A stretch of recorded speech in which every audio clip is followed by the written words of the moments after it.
Hey everybody, I hope y'all are doing well. Thought I'd put up my live stream for a little bit and say hi to everybody. I haven't had the best last 2 days. I've had an ear infection for the last month. Finally wouldn't go away.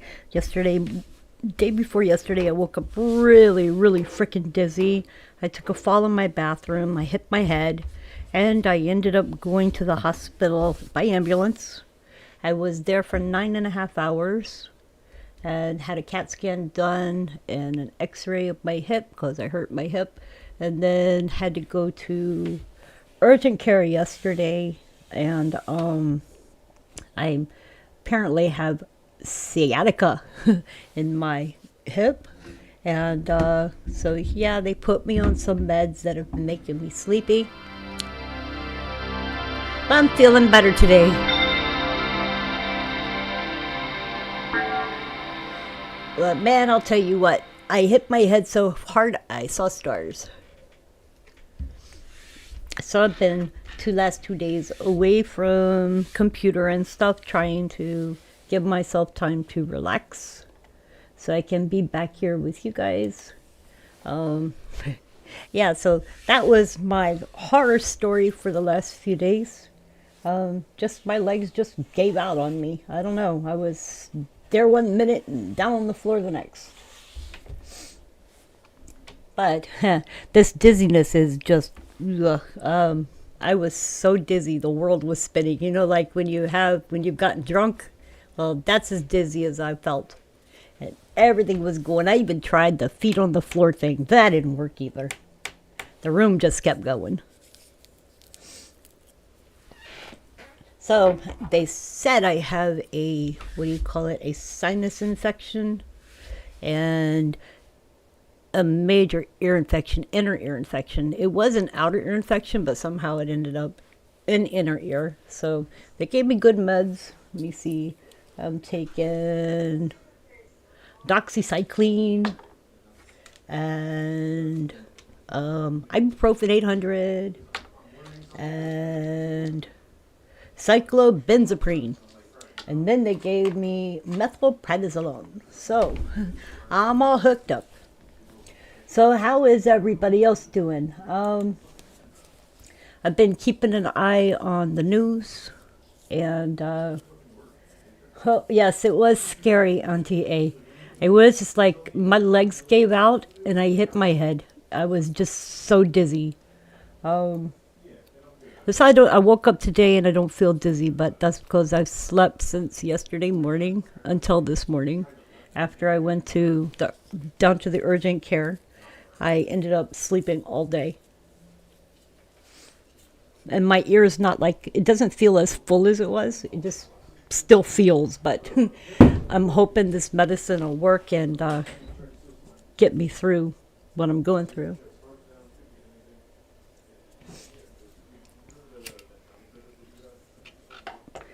But, yep, okay, so we had snow here, y'all. I think I told y'all we had snow here. And we might have some more snow, so let's take a look at the weather here because they've been threatening us with more snow. So let's see here. Expect light rain. We had rain yesterday, all day. I'm looking because they said around the 15th or the 16th that we were going to have more snow. So let's see. The 15th looks like rain to me. Let's see what it says. It says the high will be 47, the low 35. Says right here, light rain showers are expected. So I don't see any snow for this day, even though that was the day that they were saying we were going to have snow on. Let me see, can I get this to go back? Go back. Well, maybe it won't go back. So what's today? Today's the 6th. So this is today. It's supposed to be sunny, and then it gets mostly cloudy, light rain showers. So that's today. Tomorrow's going to be partly cloudy. So I don't see any snow for today. But this is, oh, snow. They've moved it to the 25th and the 27th. You know, it was the 15th and 16th, or 15th and 19th, or something like that. So now it's the 25th of February and the 27th of February. So we'll see what happens, because if you look at March, you're going to see that there's snow here, and it's going to be on the 2nd of next month, which is a Monday. So we'll see. They keep playing around with these systems. I'll tell you what, in our area, we didn't get as much as they got on the other side of us.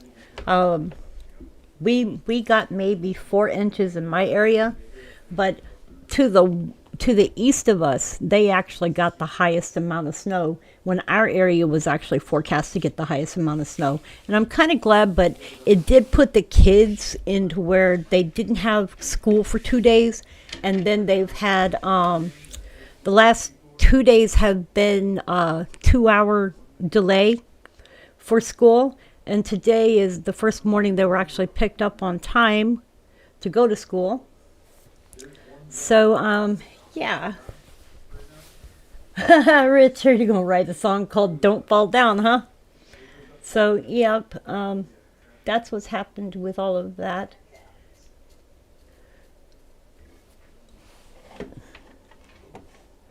Yeah, I've been kind of off kilter the last few days, so apologize. I have had family here visiting and doing stuff with family. It's my son who's here. He's visiting from Florida, and just been busy, and then got sick and trying to get better. And my kids were super good, took care of me.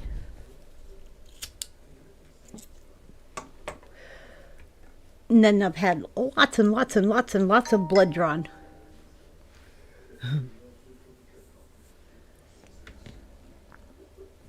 So let's see here what I got. Um,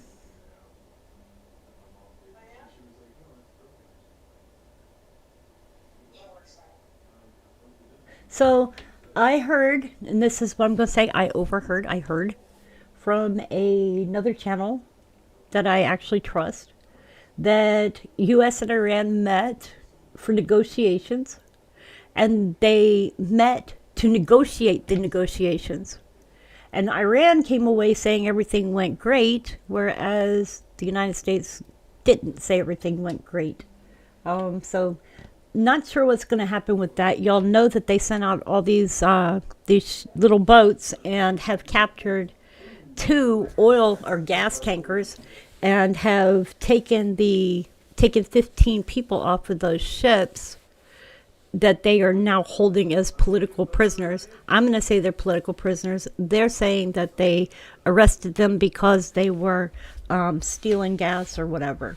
So anyway, those little fast boats also thought that they were going to mess with one of our big ships, and that didn't end very well. Also, they sent a drone, and the ship had no idea what the drone was up to, so they shot the drone down. So, yeah. Iran is playing games while wanting to talk. Normal stuff. You don't think the sun's coming back for a while? That's not good. Also, in the next 5 days, a whole bunch of satellites could come crashing out of orbit. Just so y'all know. They're saying that, let me see here, over 1,000 miles above terra firma, low Earth orbit is growing ever more crowded as constellations of internet satellites swarm the skies. Was started as an effort to provide large regions of the world with affordable internet, has turned into an infestation of metal bots that only seem to keep multiplying. SpaceX recently announced its plans for a constellation of 7,500 second-gen Starlink satellites to launch in 2031, even as it simultaneously plans to lower the orbits of 4,400 current satellites before they slam into each other and become space junk. Starlink already needs to keep doubling its crash prevention maneuvers every 6 months, currently carrying out 41 of them each year. Several Chinese companies recently filed applications to launch as many as 200,000 internet satellites by early 2030s, not long after the government criticized Elon Musk for his Starlink operations. Every 22 seconds, two satellites pass within less than 0.62 miles or 1 kilometer, and this happens once every 11 minutes for Starlink satellites. Research spacecraft are far outnumbered. More light pollution than ever is plaguing astronomers, and collision risk has risen dramatically since the pre-constellation scene, potentially foreshadowing an impending satellite apocalypse. And so this story is interesting. If you would like to continue reading the story, I'm going to put a post for it in the chat room. My personal opinion is we have a lot of space junk up there, and we need to, well, they need to figure out what to do with it, because when it comes in from being in orbit, I think it could be dangerous if it doesn't burn up all the way. And there is so many satellites around our world right now that they are actually, I think, becoming dangerous.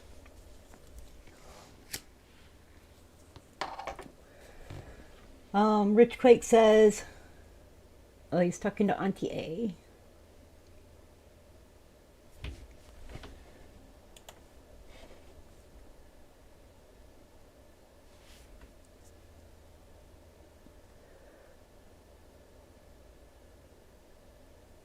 Okay, so astronomers are watching this new great comet that could light up the night sky. Let's see what it's called. Comet C 2025 R3 may reach rare brightness levels, offering a spectacular and unpredictable show before sunrise.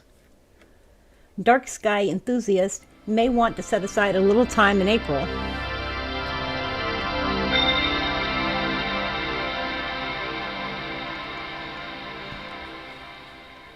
Dark sky enthusiasts may want to set aside a little time in April for a celestial wildcard, a newly discovered comet that could become one of the brightest of 2026, officially known as Comet C 2025 R3 or Pan-STARRS. This long-period comet was spotted in September and is currently racing through the inner solar system toward a close encounter with the Sun. For travelers, the most promising view window runs from mid-April through early May, with an added average on nights around April 17th new moon, when the skies will be at their darkest. As comets warm near the Sun, some brighten dramatically, reaching gas and dust that form the glowing trails associated with great comets. Others, however, remain faint or even fragment or disintegrate entirely. Early projects for Comet R3 span a wide range. It may brighten to roughly magnitude 8 according to space.com, which would require binoculars and small telescope to see, or it could potentially reach a magnitude of 2.5, which would be bright enough to spot with the naked eye from truly dark locations. For the best odds, aim for a dark horizon away from city lights and give your eyes about 20 minutes to adjust. If Comet R3 brightens enough, you may see it as a fuzzy blotch with a bit of tail, but always having a pair of binoculars handy will dramatically improve its details. Because the comet's exact position and visibility will change from night to night, a stargazing app or a live tracker like the Sky Live can help you pinpoint where to look exactly. As for timing, the best viewing conditions will likely demand a strong cup of coffee. So, I don't know. I have not been seeing much anymore related to the other, what do you call it? Let me see here. Hang on a minute.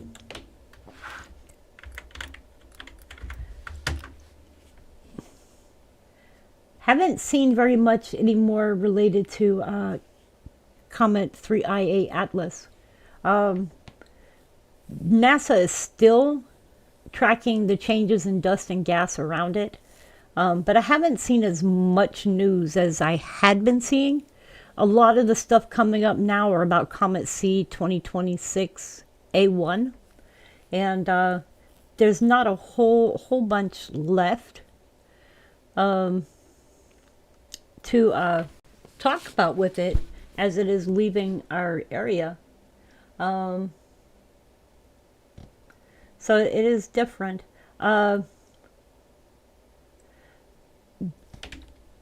SphereX mission has been studying the composition of interstellar comet through IA Atlas. They're saying cyanide and methane.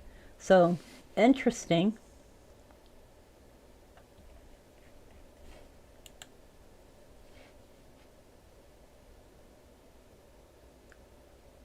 But note that this new comet that is coming is a new comet that we haven't seen before.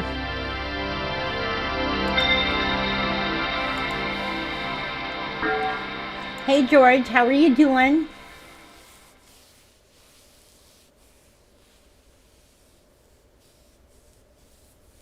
Yes, nature is doing some interesting things. Like they say in the last days, signs and wonders. Everything is adding up.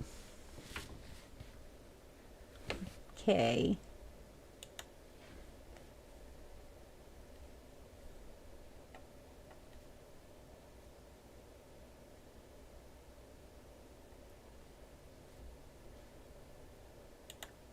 So, Trump has greenlit UFO disclosure of secret bases hiding crash ships and non human bodies. The Trump administration has given the green light to reveal the secret UFO facilities to one of the leading voices in Congress, calling for full disclosure of alien life. U.S. Congressman Eric Burlison of Missouri revealed that he has requested and been granted access to secure locations such as Area 51, which have decades-old ties to UFOs and secret government projects. Speaking on the ALNN podcast, Burleson added that the request to President Trump and his staff included visiting U.S. military bases and facilities where evidence suggests unidentified craft, materials, bodies, and archive allegedly exist. Burleson is a member of the Congressional Oversight Committee involved in the ongoing investigation into unidentified anomalous phenomena, commonly known as UFOs or UAPs. Although the U.S. government and the Pentagon have officially denied that there have been any physical evidence of UFO or alien life ever recovered, Congress has heard from multiple whistleblowers claiming secret programs have covered up the truth. In fact, Burleson has previously claimed President Trump has been fully briefed on the existence of aliens, UFOs recovered by military since the 1940s, and alien-human hybrids allegedly living on Earth today. Wow. Now, as Trump insiders have allegedly leaked that the White House is planning to reveal what America knows about extraterrestrials by July, the UAP committee may soon have physical proof of non-human intelligence in their hands. The congressman revealed the White House has told the DoD to make it happen. The extent to which they've been involved is literally just saying to the Department of Defense that we're backing his request. Do what you can to make it happen.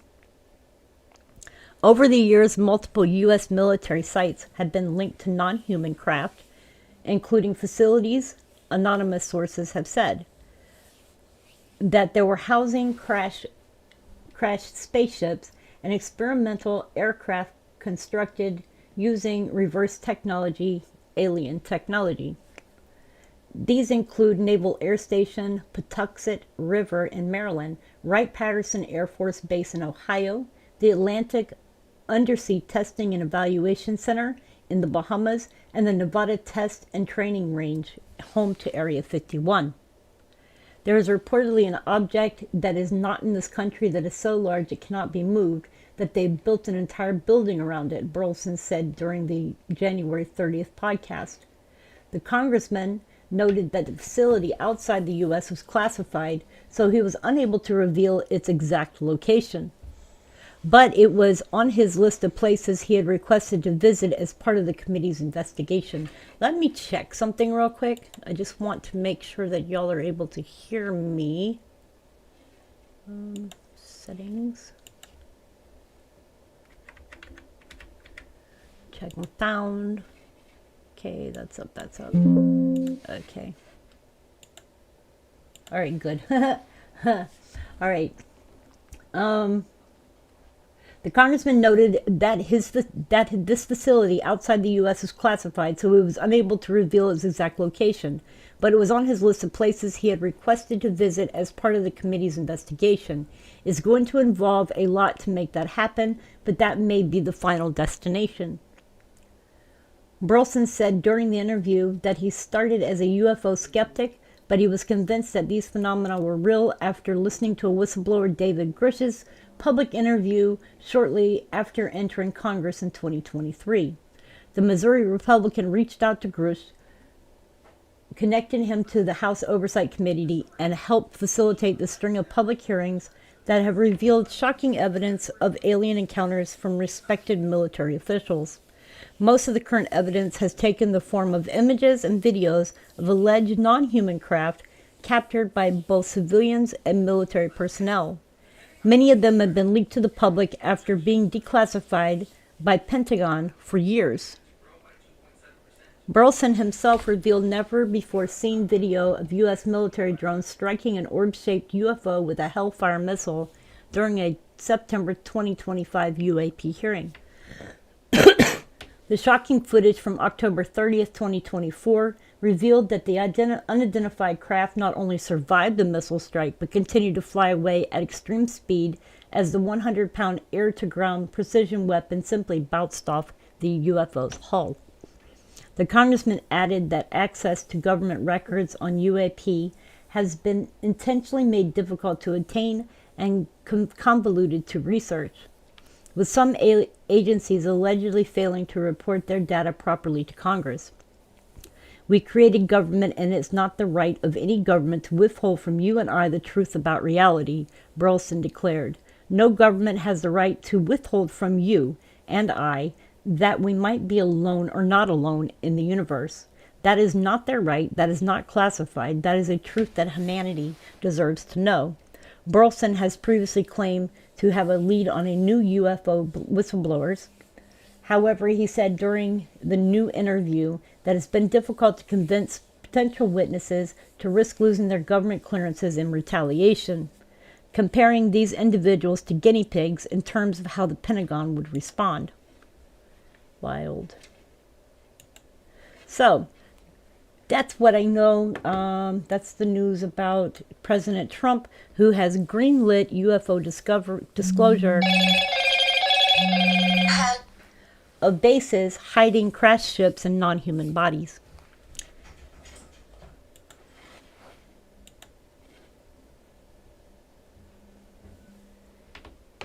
I don't know that I would think that there are... Okay, so let's think of it this way. When you're thinking about aliens, right? I think they're interdimensional beings, because not once have you don't really hear the space program who's been flying around in space talking about, oh, look, we're seeing these ships entering. Oh, look, we see these UFOs. You're not seeing much of that from the International Space Center. So it does make me wonder, do they really exist? Or is it...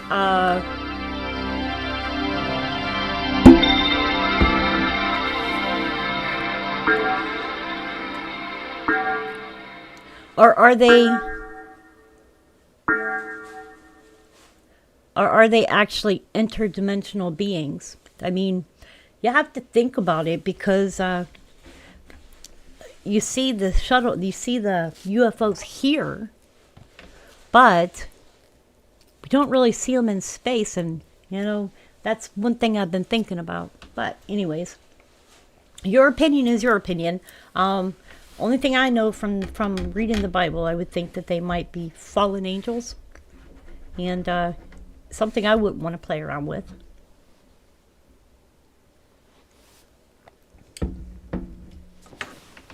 Thank you, Rich Quake, for telling me the sound is working great.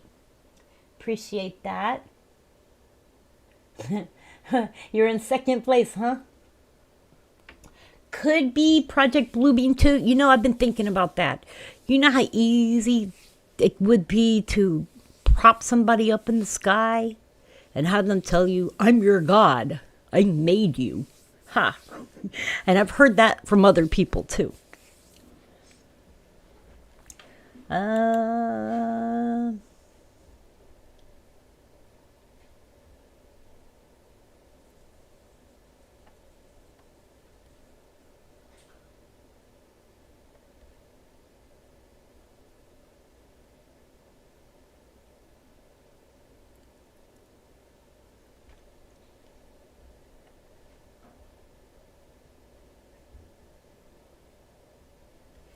okay, so here's a new one. The U.S. will see a rare blood moon eclipse before sunrise this March. Where and when to look? Skywatchers across western North America will have a chance to witness a total lunar eclipse, often dubbed a blood moon, in the early morning hours of March 3rd. A total lunar eclipse happens when the full moon, in this case March's full worm moon, reminds me of wormwood, okay, March's full worm moon passes through Earth's shadow in space. As it does so, it appears red, as it is lit only by the sunlight filtered through Earth's atmosphere. That blood moon moment, called totality, will last 58 minutes, but the entire event is much longer.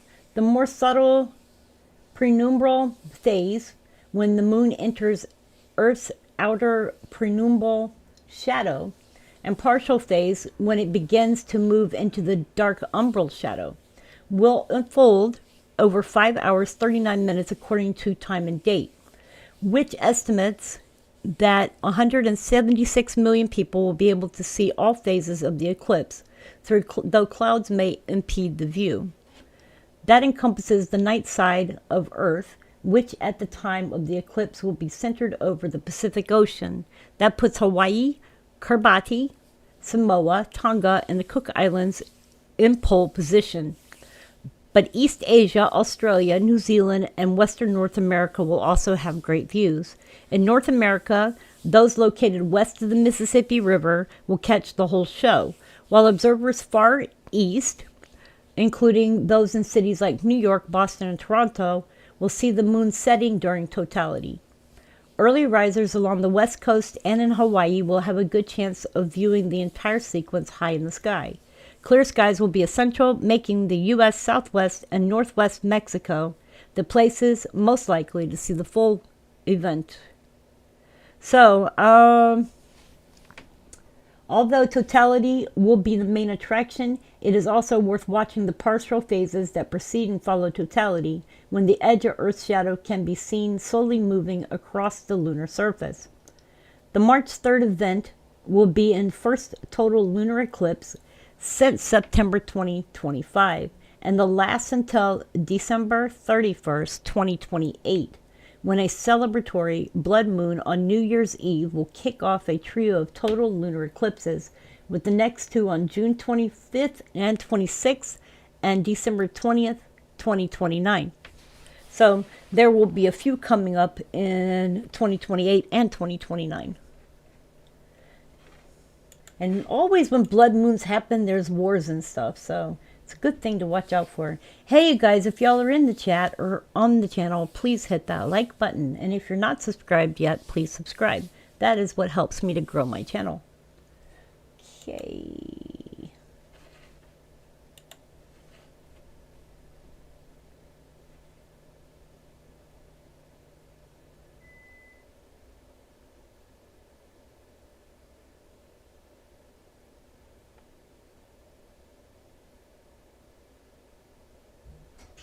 Okay, guys, so 19 earthquakes rocked San Francisco Bay Area in 2 hours on a fault feared to trigger the big one. The ground beneath San Ramon, California wouldn't stop shaking on the morning of February 2nd, 2026, starting at 6:30 a.m. Pacific Time. The U.S. Geological Survey recorded a 3.8 magnitude earthquake just south of Bollinger Canyon Road.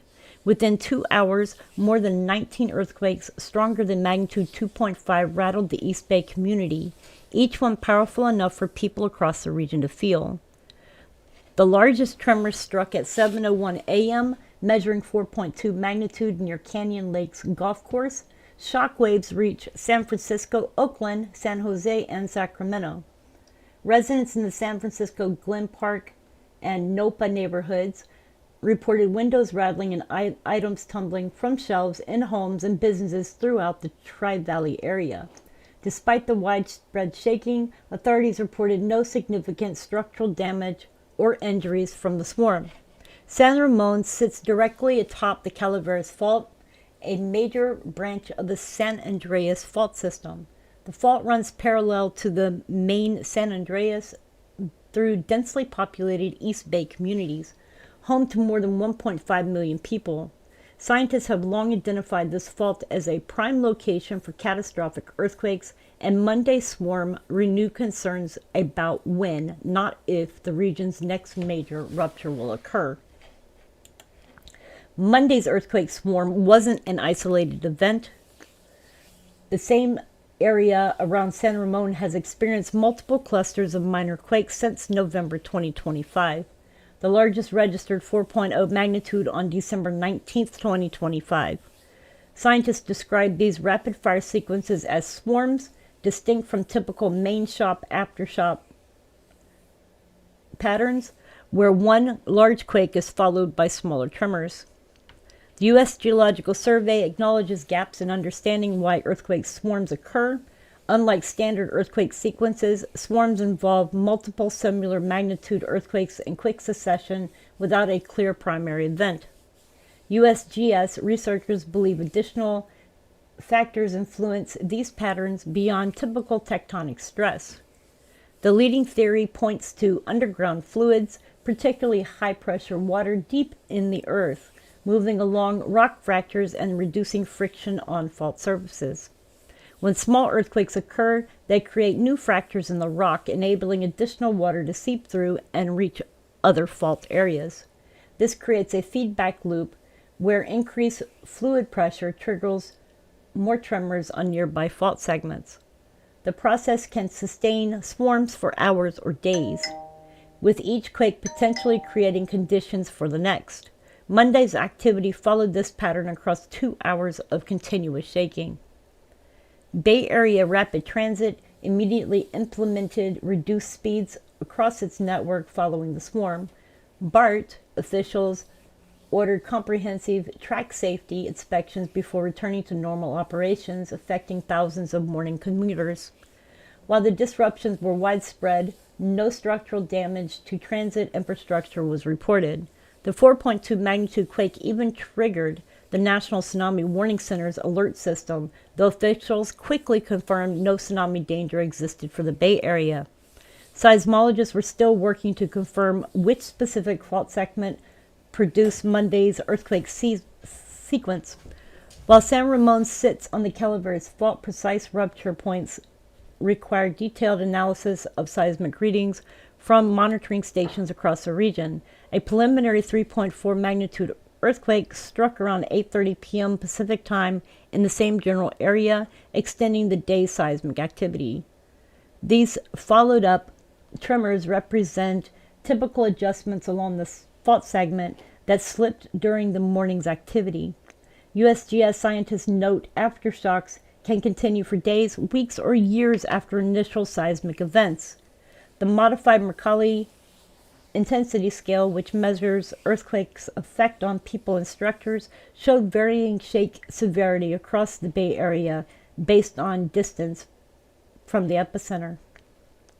And they're saying that there is a 95% chance of a major quake by 2043. So we've got about almost 20 years left before there'll be a major earthquake, if you're actually looking for one, because they're saying there's a 95% chance. But, that 95% chance by 2043 means there could be one between now and then.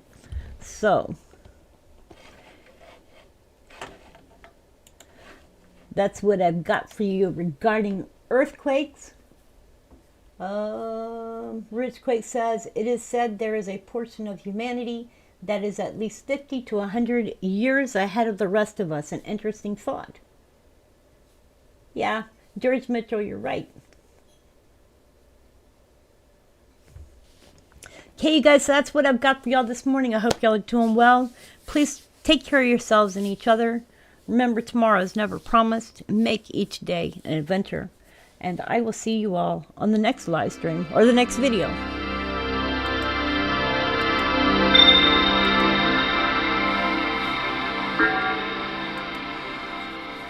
And take a minute, thank my mods for having been here today. I appreciate you. Auntie A, always nice to see you on the channel.